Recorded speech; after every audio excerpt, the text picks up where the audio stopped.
Good afternoon, everyone. This is Dave Iverson, the contributing editor at the Michael J. Fox Foundation for Parkinson's Research and the moderator of today's webinar. Thanks, everyone, for joining us. As many of you know, this is part of our ongoing series of third Thursday webinars that take place at 12 Eastern, 11 Central, 10 Mountain, 9 Pacific on the third Thursday of every month, where we'll take up a question or topic that's of particular interest to the larger Parkinson's community. So we hope you'll continue to mark your calendars over the course of the year and be able to join us. As always, you'll be able to submit questions throughout the hour, and we'll do our best to answer as many of them as we can. You'll see a little Q&A box on the right of your screen, so just type your questions in there, and we'll start taking those about halfway through our session today. And if we don't get to your question, as we certainly may not because we have thousands of people who are joining us today, we also are going to have one more Q&A opportunity tomorrow on Twitter. So at 12 Eastern tomorrow, if you use the hashtag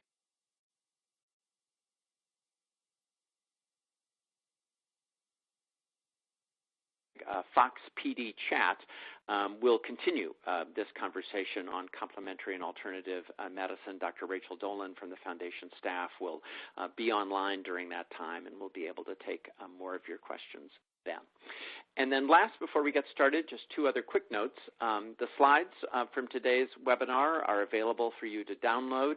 You'll see a box called Resource List on the right, and you'll be able to click there and download the slides as well as some additional resource documents that you'll be able to save or print. And then we also want to make sure we also thank our sponsors of our third Thursday webinar series, Acadia Pharmaceuticals and Teva. So let's get started and talk about what we are going to cover today on our webinar about complementary and alternative medicines here in Parkinson's disease. So here are some of the topics that we want to be able to cover today. We want to be able to talk about the various things that are involved in this topic, including what we want to do with a variety of topics, as we'll wait to get our slide up here on the screen.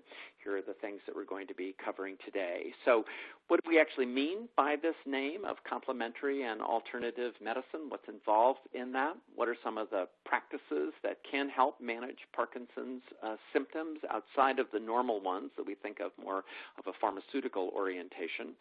We're going to talk about what the effects of both nutritional supplements as well as diet and what those kinds of things can do if you're living with Parkinson's. And then we want to get into this really interesting question of why is it so difficult to actually determine what the effects of various alternative and complementary approaches are. So we're going to talk some about what some of the research challenges are in this field. Let's meet who's going to be joining us in our conversation today. Here are our panelists. Gary Villatt is joining us from Whidbey Island near Seattle in Washington State. He was diagnosed with Parkinson's in 2008 at the age of 65. He's very interested in complementary and alternative approaches, tracks how each of them impact his ongoing journey with Parkinson's. He's also someone who's very active in his community in a variety of activities, everything from various volunteer activities to sports and singing. And Gary, thanks very much for being part of our conversation today. Thanks, Dave. Thanks for inviting me. Happy to have you join us. Joining us as well is Dr. Danny Bega. He is an instructor in the Department of Neurology at Northwestern University Feinberg School of Medicine. Also recently completed a study on the impact of yoga in particular on Parkinson's. And Dr. Bega, thanks for being part of our conversation as well. Hi, Dave. Thanks for having me here. I'm really excited to participate in this discussion of such an important topic. It is an important topic, and we're really glad to have you join us, as we are also Dr. Laura Mishley. Dr. Mishley is someone who has a doctorate in the naturopathy, also has a master's degree in public health, and is a research scientist at Bastyr University Research Institute just outside of Seattle as well. Dr. Mishley, thanks for being here too. It is a pleasure to be on this call. So let's dig right into our topic and what's involved in this topic. So we first want to raise just this question, well, what do we mean by this term? What do we mean by the term complementary and alternative medicine? And unfortunately, as you'll see in this next illustration, it's not perhaps what some of us would most wish for. Unfortunately, alternative and complementary approaches do not include pizza or chocolate recommendations for lowering our cholesterol. So while we might like that, doesn't seem to be that that's actually part of the story. But here's what the story actually is. And what we mean by that is that these are approaches that differ from standard, perhaps more pharmaceutical or surgical or medical practices. Complementary tends to mean those that are used together alongside of and in addition to standard medical care. Alternative, we're thinking of more practices that are done instead of a standard medical care. And just to sort of tease this out a little bit further, Lori Mishley, I know what's beginning to be thought of, and Danny Bega, you can join in with this thought too, is to use the term sort of integrative, because I know, Lori Mishley in particular, you have some feelings that we shouldn't think of this as an either-or divide. No, I think that what we're seeing more and more is this hybrid between, as medicine evolves, we're starting to learn from one another. And, you know, vitamin D used to be thought of as complementary and alternative. Probiotic supplementation was CAM a few years ago. And as we're learning from each other, I think we're realizing that it's not about conventional and unconventional. It's whatever works. So what is unconventional is only unconventional until people come around to realizing it is efficacious, and then we start using it. So this divide actually creates a barrier. Yeah, I agree with that exactly. You know, the definition used to be for complementary and alternative medicine used to be that it was all those things which we don't learn about in medical school and which insurance companies won't pay for. And obviously that's a terrible definition. And as things become more evidence-based, they start to fall within what we consider conventional medicine. But I think it's more important to focus on what unifies the different CAM modalities or the complementary modalities, and that's, you know, features like focus on wellness and on the whole mind and body together, focusing on the individual rather than focusing on the disease, focusing on the body's ability to naturally heal itself, focusing on empowerment. I think these are things that define complementary medicine a little better, and I think that the term complementary and integrative medicine is starting to be used more and more for that reason. So let's take a look at some of the individual components then of what this approach can include. So as we'll see on the next slide, there are various domains that can be considered as part of this broader topic. Everything that are more biologically based approach, which include things like diet and herbs and vitamins. Things that are somewhat more physical, such as massage or chiropractic kind of care, mind and body interventions, such as yoga and meditative practices, and so forth and so on. And we're not going to we won't be able to cover all of these, but this slide is to kind of give you a sense of the various things that can be involved in this. But I want to spend a moment here before we start digging into the individual parts of this and talk about what is appealing about this. Danny Bega outlined some of those things, a focus on the individual, a focus more on wellness. But Gary Velat, from your standpoint, as someone who has dealt with Parkinson's now for the last 7 years, what drew you to this more integrative sort of approach in your own journey with Parkinson's disease? Well, I was always looking for things that I thought could contribute to my well-being. And fortunately, I was put in touch with Dr. Mishley. Through conversations with her, I began to appreciate a lot of the opportunities that complementary and alternative medicine bring to the table. And so I tried these, and I found that, in fact, I had some things that actually indicated that there was benefit from using these particular practices. I know when I first I started doing acupuncture, my wife, when I came home, she said, "Wow, you look so much more alive." So I think what happened is that there were some immediate responses to the treatment that were encouraging. And so I just continued to to consider the options and opportunities and try them out, and then try to assess the impact they have on my particular condition. And in a moment, we're going to go into one of the things that you've been involved in, and which includes just being very, as you have put it in a prior call when you and I talked, being more kind of outwardly oriented and being engaged. And we're going to get to that in just a moment. But since you brought up the word acupuncture, and we've already had a couple of audience questions about acupuncture, let me just ask that question, because what's often it's true actually with any form of treatment of Parkinson's, what's difficult to know sometimes is, well, what do we know and what do we not know? What do we know about what works? What do we still not understand about what works? So let me ask that question. When it comes to acupuncture, Danny Bega, what do we know about its efficacy in dealing with Parkinson's? So acupuncture is one of the better studied of the complementary modalities in Parkinson's, and still not that well studied, but there have been 5 or 6 reasonable sized studies, some of them even with placebo controls, which are important when we're doing research in general, because it raises your level of confidence in what your outcomes are when you have one group receiving a treatment and one group thinking that they're receiving a treatment but not really receiving it. And there have been mixed results with acupuncture. I mean, safety has been demonstrated repeatedly. It seems to be safe, and seems to be safe in Parkinson's. In terms of actual effect on mobility, on rigidity, on tremors, kind of a mixed bag in terms of what we've seen. Some studies showing some benefits, other studies showing no benefits. The better designed studies, those with the placebo control groups, have shown less impressive benefits, which calls into question whether some of the benefits in the other studies were just this placebo response. The effects are mostly, I can say, mostly seem anecdotal. People will describe benefits that we don't necessarily see when we measure outcomes. When we measure mobility, it's less impressive than when we ask people how they feel, where they often do describe benefits.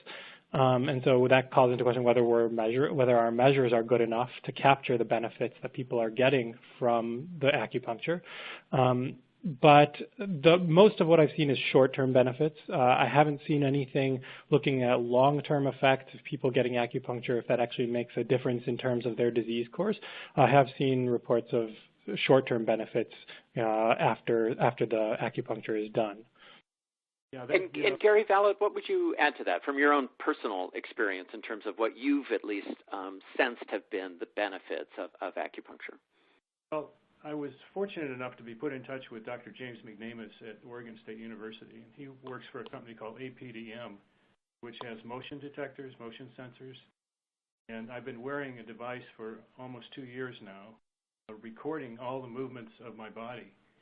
And then he parses that data and actually can parse out tremor from full signal load that the device is capable of measuring. And when I look That's great. That's exactly what I'm talking about, actually, with our measures may not be good enough to capture it, and the kind of sensors that you're describing may be finer in terms of capturing the benefits. Well, and what came out of that was that when I'm on the table, you can see a marked change in terms of my tremor. But I think that's just because I get very relaxed on the table, and my tremors tend to abate and go away when I sleep or when I'm really fully relaxed. Same thing happens in a sweat lodge, for instance. So fascinating. And Gary, if we might, we just want to ask you, a few people are having a little bit of a difficulty hearing you. So if you can project a little bit more, if possible, that would be helpful for our audience. Let's transition into our next slide, because that'll actually kind of broaden this conversation out a little bit more about this aspect of complementary and alternative medicine. And that has to do with meditation, yoga, and importantly, I think other activities that engage you in kind of the world around you. And we can see listed on the slide here a variety of impacts that these kinds of practices can have. And Lori Mishley, let's pick up on what Gary was just saying, which is that these more first, it's interesting that these more sensitive wearable devices can help measure these more subtle effects. But he also made this interesting point, I think, about just relaxing, and management of stress in some ways is also helpful. What do we know about that part of more meditative practices or approaches, and how that affects contending with a disease that can be both stressful and can make muscles in particular sort of stressed and rigid? Yeah, I don't think that we know a whole bunch about the muscle stress, but I do know that every patient will tell you that when they're stressed, their symptoms worsen. And so, there are decades of research showing that meditation and yoga can help relieve stress. I think Dr. Bega's onto something with our lack of fine tools that will measure these things. There's a really interesting study that came out recently talking about this thing called heart rate variability. Being correlated with your non-motor symptoms. Non-motor symptoms are infamously untreated by conventional therapies. This is the dizziness when you stand up, bowel issues, saliva issues. And recently somebody showed that this lack of heart rate variability is associated with non-motor symptoms in Parkinson's disease. And that for me was a really exciting lead because we have probably 40 or 50 studies that say, hey, when you do Tai Chi, when you do yoga, when you meditate, it improves your heart rate variability. And so I think we are evolving into this world where technology is catching up with what patients have been telling us. And that whole question of the wearable technology, right? The Fitbits or other apps that are now maybe give us not only more sensitive data, as Danny was suggesting, but more continuous data. So it's data that can be collected on an ongoing basis, and that may give us a kind of rounder picture. Is that part of what we need, Lori Mishley, a kind of a broader sense of really what's going on in everyone's everyday life? It is, exactly, but it may not come from technology. And we're working on this really neat outcome measure that we will probably be publishing in the next couple months. But it's a patient-reported outcome measure. And what we're learning is we ask patients about 33 different questions, and we ask them, how are your bowels? How is your handwriting? How is your sleep? And what we're learning is patients are actually better at assessing the severity of their disease than any of the scales or tools that we have. And so as non-technologically advanced as it is, what we may have been neglecting all along is just simply turning to patients and asking, how are you? Let's find out a little bit more, if we can, about yoga in particular, because that's one of many activities that just from a common sense standpoint would seem to make sense when you're living with Parkinson's, the kind of stretching that it does, kind of relaxation that may be achieved. And Danny Bega at Northwestern, this is something that you've looked into. Tell us what you found. Yeah, so we did a small study. We had about 20 participants, all with Parkinson's disease, and half of them did yoga twice a week for 12 weeks, and the other half participated in more conventional exercise, resistance-based exercise with weights. And what we found was we were looking at both the motor and the non-motor outcomes because this disease does, as Lori mentioned, affect both mobility, but also a lot of these other non-motor issues like blood pressure and cognition and mood and other things. So we looked at both motor and non-motor outcomes both before and after the 12 weeks. While it was a small study, so it's hard to make big generalizations about it, we did find benefits in both groups. We had already known that regular conventional exercise is beneficial, so that was no surprise. But seeing similar benefits in our yoga participants was encouraging, both in terms of their mobility outcomes, but also actually in certain cases even more benefits in some of the non-motor outcomes, which you might expect, like mood, quality of life, anxiety, sleep. So suggesting that definitely bigger studies are warranted to look at some of the effects of yoga.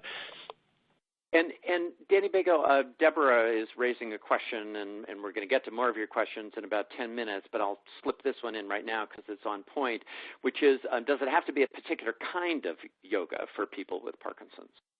Well, the type of yoga that's typically done is the Iyengar Hatha yoga, just because it's a style of yoga that's a little easier to do and that can be adapted to people with different needs and abilities.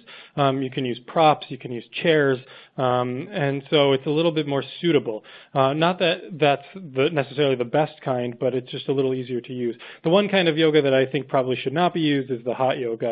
Only because a lot of people with Parkinson's do get blood pressure issues, can get lightheaded, can get dizzy, and so that's probably best to avoid. But there haven't been studies showing one type of yoga be more advantageous than another in Parkinson's. And before we move into some of our dietary and nutritional questions, which I know are top of mind for many people, I want to ask both Gary and Lori just a little bit more about one other aspect that's mentioned on these slides. And Gary Villat first, and then Lori, I'll come back to you. We see on that third bullet point things that encourage personal empowerment. And the next one, activities and socialization that discourage isolation. And Gary, comment on that as someone who's involved in everything from sports to singing to various volunteer activities. I know part of what you feel is that when you have something like Parkinson's that can sort of be isolating, it's that much more important to sort of be outwardly oriented. Say something more about the importance that that's had in your life. And then, Lori, I want to draw you into the research that you're finding along those same lines. Well, I think for me it's important. And when I look around at some of my friends who have Parkinson's disease, I find that there is a tendency sometimes to withdraw. And I experience that myself. If I'm having not a particularly good day, the tendency is to kind of curl up in the corner. And if I find that I have meetings scheduled for that day, or that I've made a commitment to meet with a friend, it simply pulls me out. It means that the disease is more behind me, and I'm in front of it, finding my way through my life. I do a lot of volunteering, and that gives me a sense of connection to my community. It gives me a sense of being pointed outward rather than being lost in the disease. I have more of an outward orientation towards relationship and community. So I'm in groups, discussion groups, and I actually have a poker group, which is good as long. Good medicine. So I can make a little money on the side. And then I also like to play ping pong, and I find that keeps me moving. So I think those things are positive in terms of keeping myself pointed outward and moving. I have a physical therapist, and I also have been doing some resistance training for strength, and I'm finding those to be really beneficial in terms of just a feeling of physical well-being, of strength and confidence. So I think all of those things tend to turn around some of the natural proclivity that's involved in the disease itself. They're great points. And Lori Micheley, it also, I know, underlines something you're discovering in your own research. You mentioned a moment ago this idea of patients being the best experts about what's going on with them. And in the online data that you're collecting from some 750 people living with Parkinson's around the globe, I know you mentioned the other day when we were talking that one of the key, and this I find fascinating, predictors of how well people are doing has to do with the word loneliness. Would you expand on that a little? Yeah, so, people always ask in my private practice, if I get good results. And one of the things that I've said from day one is that I have an unfair advantage because the people who walk in my office are already empowered to a degree. They've already begun to look at their options. What else is out there that my conventional physician may have not known about, not told me about? What are my options? So when people come in, they're already ready to roll up their sleeves and say, what can I do? And I really do think that is a tremendous advantage to the patient because they're engaged. And so based on some Alzheimer's research I had read and this sense I had gotten from a decade in practice, when I designed this survey, it's called CAM, CARE, and PD, and we're looking to find out what are the variables associated with those individuals who are doing best. One of the things I wrote in there was a little true-false question that says, I am lonely. And, you know, I designed the study hoping to get some answers about dairy and blueberries and carrots and things like that, but I have been blown away that really one of the most profound pieces of information that's emerging from this entire data set is that the people who are doing worse of everybody are the people who say, true, I am lonely. Yeah. Can I add something to that? Yeah, go ahead, Dan. I'll say that from my experience with patients, the patients that are like Gary, who come in with that motivation and involvement and pushing themselves out of that sense of wanting to kind of go inward, those are the patients who do better over and over again, regardless of what they're coming in with in terms of symptoms. And we've seen this in studies that have been going on for years and years and years, where we look at what affects quality of life in Parkinson's the most, and it's over and over again. It's not tremor, and it's not walking, and it's not stiffness. It's anxiety, it's depression, it's these non-motor things that that probably more than anything the patient has more control over than the physician, and so I think that mentality is why certain people do better than others. It's really worth underlining, I think. Go ahead, Lori. Well, I was just going to add that I think we're emerging, this idea is switching, where I used to think of support groups as a tool for coping, and I've begun to think of support groups and that kind of participation as part of the medicine. Yeah, yeah. I think that's a great distinction, because too often I think we sort of think of this as stuff that would be kind of nice to do when it may actually, be closer to being necessary to do. It's not unlike exercise. We used to think of that as sort of, oh, yeah, it's nice if you exercise, but we're learning that indeed these things are crucial and as important, if not more important sometimes, than the things that we think of as being the necessary parts of medicine. But Laura, you mentioned a moment ago that you went into this study thinking you'd find out more about questions that have to do with nutrition, and so let's move into that, because that is something that's top of mind and lots of people have questions about. So let's move our discussion into the question of dietary supplements and nutrition, and we'll talk first about dietary supplements, because there's always lots and lots of interest about this. And as you'll see on this list, one of the points that we wanted to make in this webinar today is that, in essence, just because something is natural doesn't mean that you should proceed kind of casually, that we need to sort of think about these things and their impact precisely because they have impact. That means we have to talk about them with our physicians. We have to think about the way in which they may interplay with other medications that we're taking, and that because this is a disease that is so varied, we can't. We have to make sure that each part of this fits each individual. Danny Bega, let's talk about a couple of things, and then I'm going to come to you, Lori, on the great Coenzyme Q10 question. But before we get to that, recommendations. What do we know about nutritional supplements? I know that you think some vitamins, for example, are particularly useful in Parkinson's. Mention what some of those are. Sure.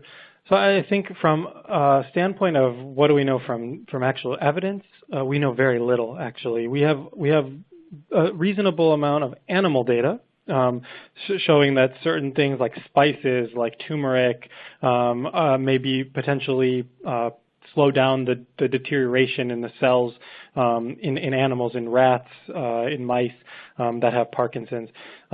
We know similar things have been shown with things, as you mentioned, coenzyme Q10 and creatine and vitamin E have been shown in animals to be effective. But there's a difference between animals and humans, as you all probably know. And when studies have actually been carried out in humans, they've been somewhat disappointing. And so what I typically recommend is what we know to be a healthy diet. In general, a healthy diet for anybody, but with a little bit of focus on some of what we know is causing the deterioration of Parkinson's, which is we know that to some degree there's some inflammation going on in a certain part of the brain that causes the cells to degenerate. We know that there are unstable molecules called free radicals that kind of float around and cause damage to cells. And the idea of antioxidants that bind these free radicals that protect the cells may be protective. We don't, again, have any evidence in humans that these things make a difference in Parkinson's, but based on our understanding of what causes the disease and based on what we've seen in animal models, it makes sense to try and have a diet that's high in antioxidants and low in inflammation. And so some of the things I recommend are, the kind of good fats to eat, what kind of colorful vegetables and fruits should be eaten. But basically anybody who were to use this diet, it would be a beneficial diet for anybody. And because it's not evidence-based, I still feel comfortable recommending that to patients because it's healthy. Yep. Sorry to interrupt, but we're going to put up in just a moment a slide that lists a lot of those different things. So I'm just going to ask you to hold on some of the dietary nutritional diet recommendations and just focus for a moment more on the supplement question, because people often want to know what they can add to that diet. And Lori Mishley on the Coenzyme Q10 question, which is something that was extensively studied a number of years ago, and a lot of people had high hopes that it might be something that would not only be perhaps of symptomatic benefit, but even slow down the progression of the disease. Pulled the plug on the study, National Institutes of Health did, because there just wasn't the evidence. This we'll get into a bit later when we talk more about some of the research challenges. But I know one of the things that you wanted to note about this, and this has to do with the way in which we all are varied. It may well be true that Coenzyme Q10 doesn't work for everyone, but there actually may be some people for whom it could be helpful. Yeah, I think in my mind the CoQ10 story is that's still a question on the table. I mean, we have to remember that large phase 3 study got funded because there was a lot of data leading up to it that suggested Coenzyme Q10 may have some benefit. And the only study that has been really negative was this last huge, large one. And so before we say, hey, that the final study ended the story, I think we should just make sure that we ask, are we sure there wasn't a problem with how that study was executed? And it had a great team of researchers. It was a well-conducted study. My question, and what I had said to you during our podcast was, there's a little bit of research out there that says 30% or so of people have coenzyme Q10 deficiency. I did a study a few years back using this one particular blood measure called FIA.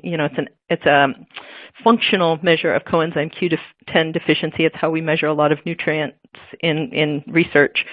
And according to this small study, 30-some% of people with Parkinson's have CoQ10 deficiency. And in this coenzyme Q10 study, what we did is we didn't use that test. We just took a whole bunch of newly diagnosed people with Parkinson's and treated them all the same. And what I was wondering is, did we dilute our results by 2/3? What would the results have been different if we had just asked that question among the people deficient? Do they benefit if they get coenzyme Q10 or not? I think that's one big question just in terms of how we evolve study designs, getting better at finding those people who are most likely to benefit from the intervention.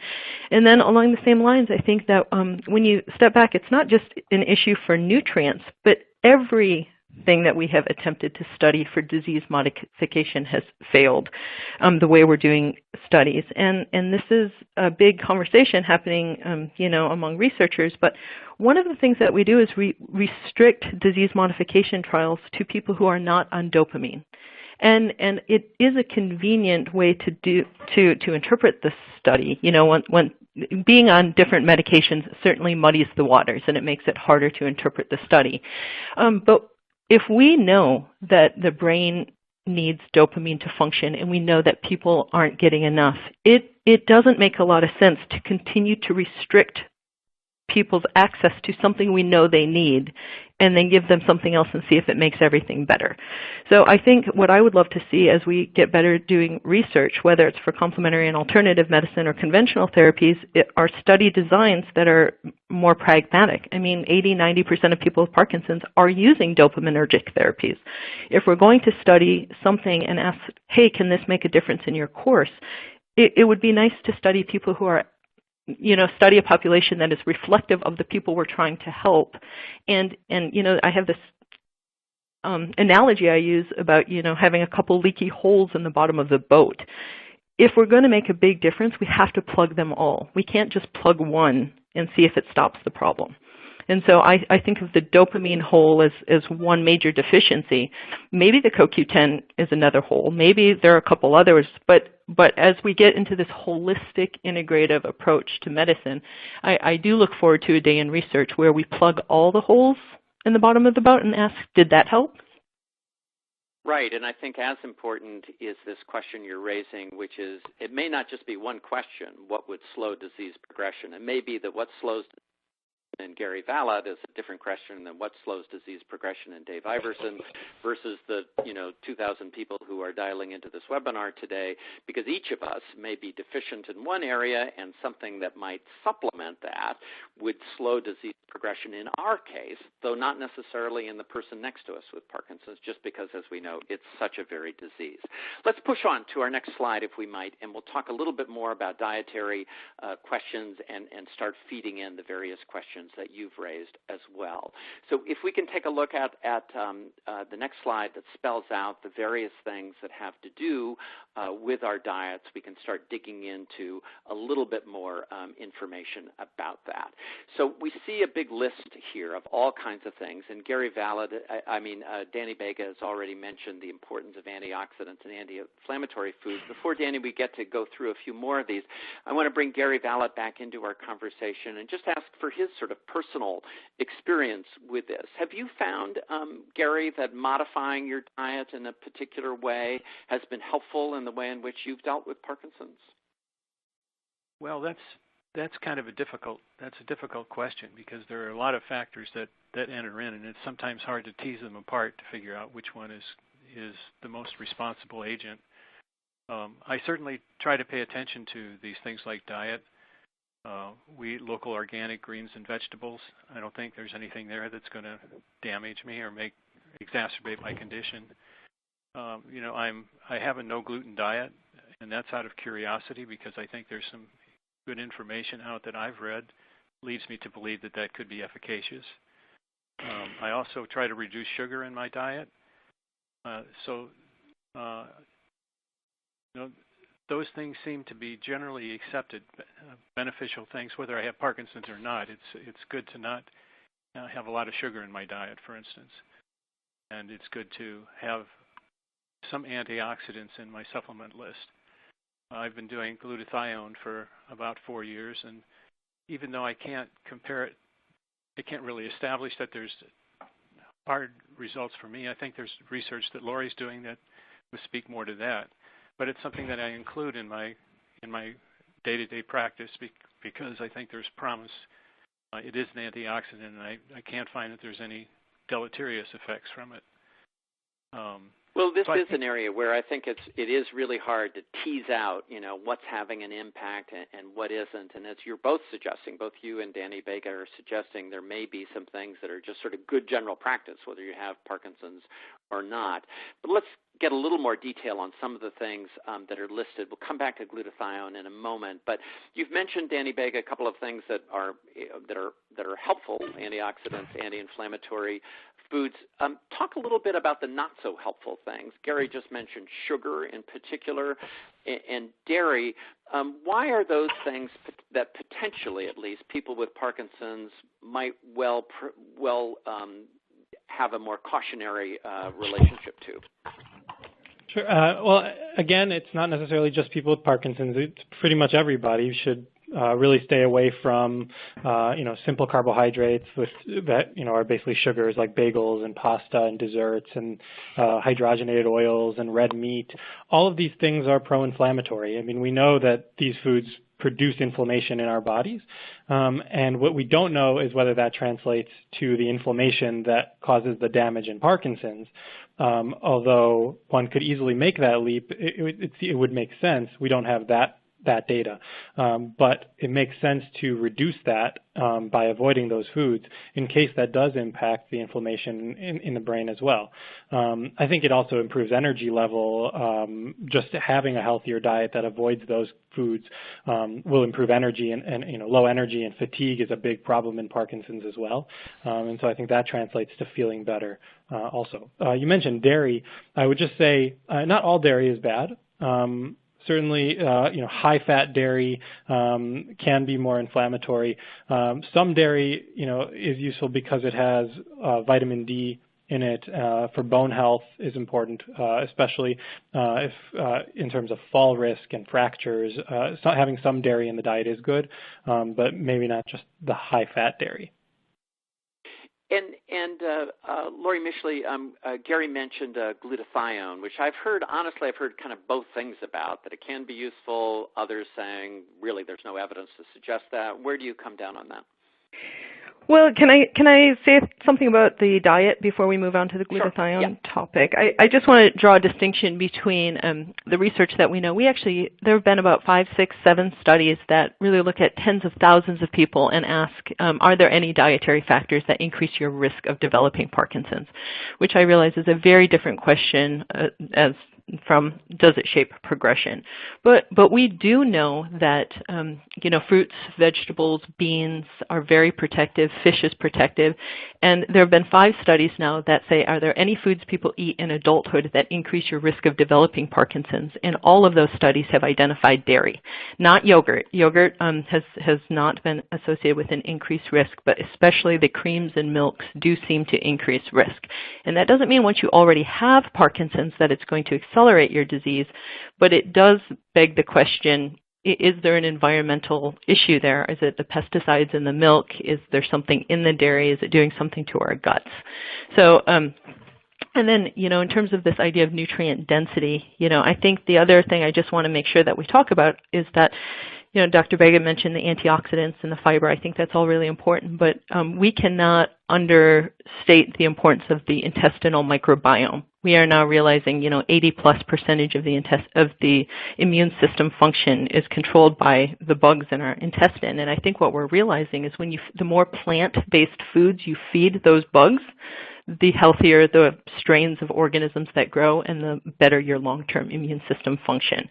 And along these lines of inflammation, there's some really interesting data out there talking about abdominal obesity being associated with microglial activation in the brain, which is something a lot of researchers are interested in right now. And that's something that's really fairly easily modifiable. So when we're talking about these foods that provide calories and take up space without offering much nutritional value, it might be a good idea to get rid of some of those. And if you have a few extra pounds around your waist, target that. That's a very effective strategy that looks like it may translate to brain health.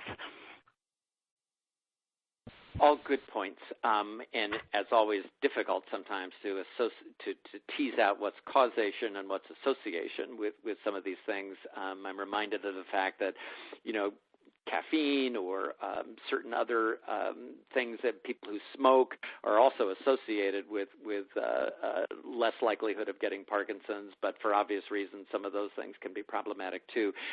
Let me bring you back, though, to the glutathione component, if I might. Yeah, sure. So about 35 years ago, we started looking at brains of people with Parkinson's disease on autopsy and realizing that there was a deficiency of the brain's primary antioxidant. It's called glutathione. It is responsible for the vast majority of antioxidant function in the brain, and it's used all throughout the body. And what we have learned over the years since is that in animal models, in test tube experiments, when you get low in glutathione, you have mitochondrial dysfunction, free radicals, ultimately loss of dopamine and cell death. And so, going back 35 years, people said, hey, if glutathione deficiency leads to a whole bunch of these problems that we see in Parkinson's disease, and people with Parkinson's are low in glutathione, maybe we should be giving glutathione.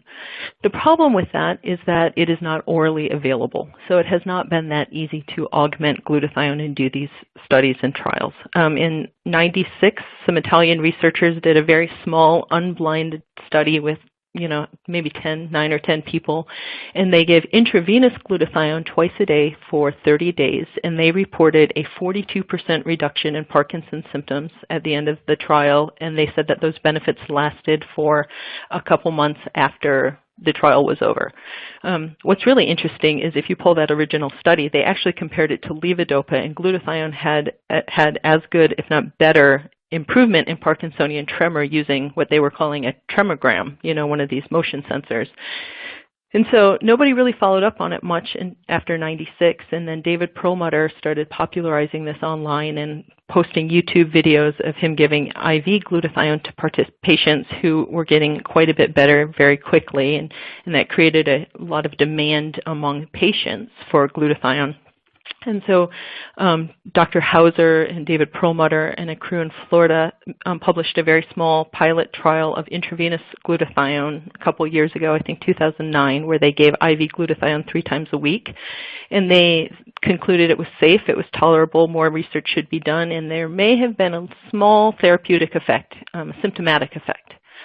I have been, I'm on my third trial right now of intranasal glutathione. We started using this about 10 years ago in clinic because there were some ear, nose, and throat docs using intranasal glutathione for sinusitis. And so I didn't think it was appropriate to be giving IV glutathione. I thought the risks and the cost were not worth, given the state of the science, I thought it was a little premature to be doing IV glutathione, but intranasal glutathione was something that was much less expensive. People could do at home, and a couple patients started trying it and having really good results. We got a study funded through the National Institutes of Health. We concluded a phase 1 safety and tolerability study last year. And we concluded it is safe, it is tolerable, and we were really surprised to see it actually did result in some clinical benefit. It was not the goal of the study, but it was certainly something that we saw. So based on those results, Michael J. Fox Foundation has funded 2 follow-up studies, one using MR spectroscopy, where we spray glutathione up people's nose who have Parkinson's disease, and we can see it getting into the brain. So we now have target validation, and starting next week, we will be starting a phase 2 follow-up study, trying to really hone in and clarify what are the clinical effects. What we really want to know is, can we slow disease progression? Yeah. Is there some neuroprotective potential? But the curveball here is the symptomatic effect. Let me hold you there. It's fascinating stuff, and it's great to know that more research is going to be done because it does sound intriguing and promising. But we have lots more questions I want to get us to, so I'm going to move us away from that and get to some other things that have come in. We're going to get to the questions of magnesium and mucuna in just a moment. Lots of people raising them. Before we get to that, though, very briefly, if you would, Danny Bega, a number of people are asking about beans and fava beans in particular. Can you just give us your bottom line on that question? I mean, I can combine that with mucuna, actually. I mean, these fava beans and mucuna are natural sources of levodopa. They do contain levodopa, which is the precursor to dopamine. And so it makes sense that taking them would increase the dopamine and improve some of the symptoms. And there have been reports of people describing improved on time with their medication after eating fava beans. Certainly, mucuna can cause effects similar to Sinemet, to carbidopa-levodopa on motor symptoms. What is that exactly? Can you describe what mucuna actually is? It's a legume, and it's an Indian legume, I believe, but it's got a very interesting appearance to it. If you just look at a picture of it, it looks like a plant, but it's actually some kind of legume. And so both the beans and the mucuna, they're a natural source of levodopa, but that doesn't necessarily mean that they're better than the synthetic carbidopa-levodopa that we make. So it goes to your point of not everything natural is necessarily better. The issues being we don't know as much about how well they penetrate into the brain, and also how to adjust doses and the way we can with conventional medicine in this case. And so it's hard to say that there are any added benefits to being on mucuna or taking fava beans over taking the medication. Like I would expect, and they've been described to have similar actually side effects to what you can get with Sinemet, because it really is a very similar product, but it's not under FDA regulations, and it's harder to adjust. So I have had patients come to me on mucuna, and if they have actually dyskinesias as an effect of too much medication, I don't really know know how to adjust how much mucuna they take to make them feel better, other than to tell them to take a little less. So it can become complicated and difficult, and I don't know really that it's necessarily better than the synthetic. With fava beans in particular, people need to be careful, especially people of Mediterranean descent, because there is something, a rare problem called favaism, where you can actually get a hemolytic anemia. Certain people who have a susceptibility to it can get an anemia, which can be life-threatening, although that is rare, something to be aware of. So not everything natural is always safe for everybody.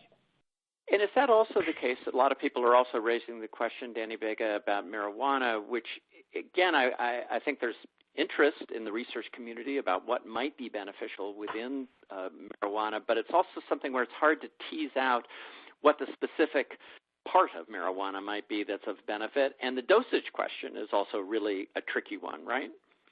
It's very tricky with marijuana. I mean, the interesting thing about marijuana is that it's actually the receptors for cannabis are maybe the second most populated receptors that we have in our brains, because we make our own cannabis, and so the potential for effects on all different parts of the brain are really robust, and particularly in areas involved in Parkinson's. I mean, there's reasons to think that cannabis would have benefits on the motor symptoms in Parkinson's, but the question is, how dirty is it in terms of what other effects are people going to get on some of the non-motor symptoms, their cognition, even some of their motor symptoms like balance, things like anxiety. We don't really know, and so I think that there probably is a right person and a wrong person for cannabis, but certainly more research needs to be done to figure out what all these effects are, and ideally hone the benefits of cannabis to specifically those receptors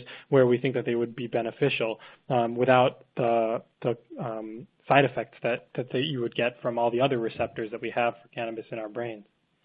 But you're right, Dr. dosage and strain are a big issue there as well. Right. And Dr. Lori Micheley, a lot of questions coming in about magnesium. What can you tell us about that? Well, I think there's a lot of research out there showing that magnesium is low magnesium is one of the more prevalent nutrient deficiencies in America. The more coffee and alcohol you drink, the more likely you are to be lower in magnesium, because these are both diuretics.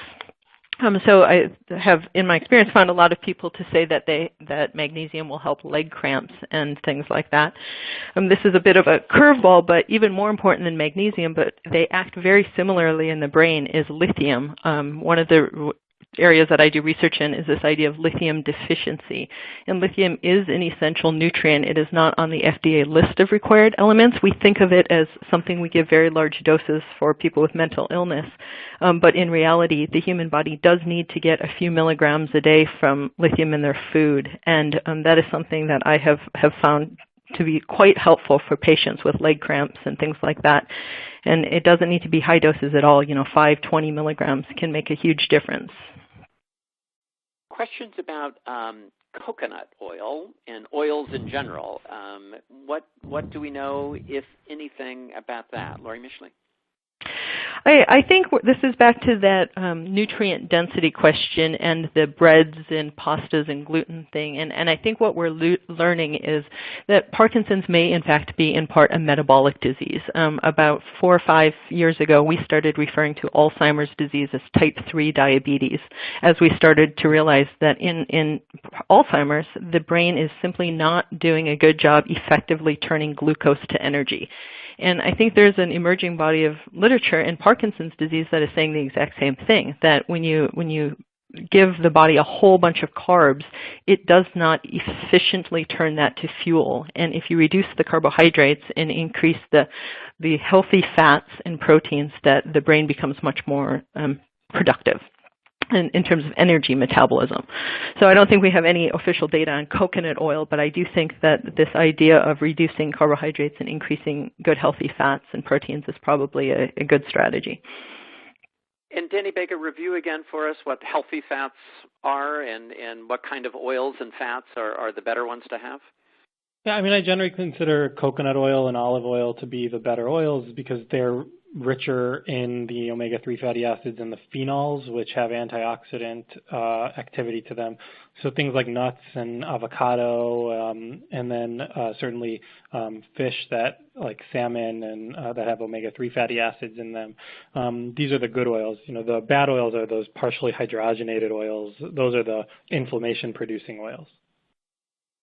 Let's move on to our last slide as we begin to wrap up our conversation today and talk about the kinds of things that we still need to learn about all of this. And Gary Vallat, let me come back to you as we begin to think about all of the reasons why research is so difficult, and the need, and one of the issues we see at the very bottom is these very individualized regimens and effects. And you were saying before when we were talking about diet that it's hard to know exactly, what's working and how to separate cause and association and what the actual impact is of different things. But curious to get your advice to people perhaps who've been newly diagnosed, who are interested in pursuing.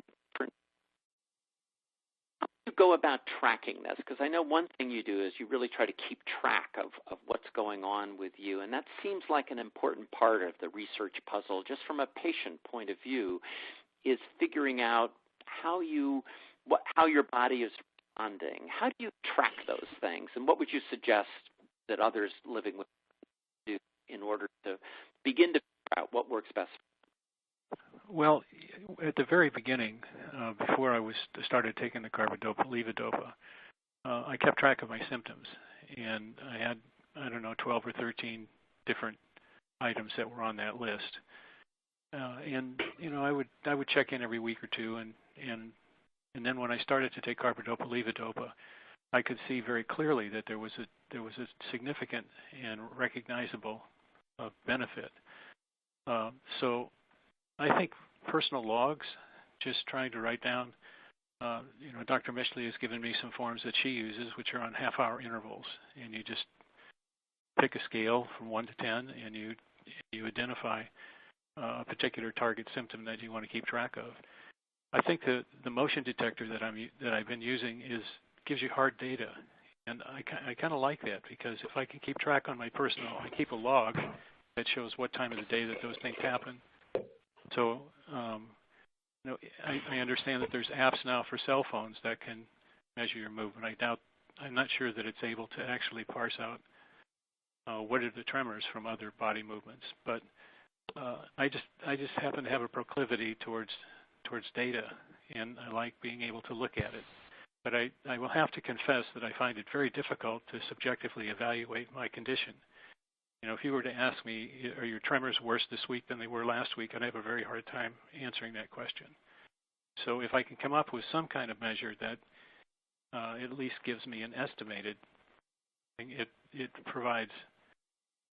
it's more beneficial for me in terms of evaluating the efficacy of the treatment that I'm involved in. It's a terrific point. Yeah, no, it really does, and I think it points to it's a big question across all forms of treatment, really, and it points to this question that each of you have alluded to, that the more data we can collect, the better ways in which we'll be able to tease out perhaps some of these subtler effects, especially in a disease that's so varied, and it points to one of the research challenges before us. Another one, which is at the top of this list that I think is important to at least note, and it's something I'll call upon you to do if you would, Lori Mishley, is, it's hard to get research sponsored if there's no profit involved. Unlike some of the more pharmaceutical approaches, pharmaceutical companies have a big interest in researching those because it's a way that profit can be garnered. There's less obvious profit in coconut oil or whatever it happens to be, right? Yeah, there are federal and international law that says you can't patent a naturally occurring molecule, and the recent numbers suggest that it takes about $1.2 billion to bring a central nervous system disease to market. That's about 40% higher than other drugs.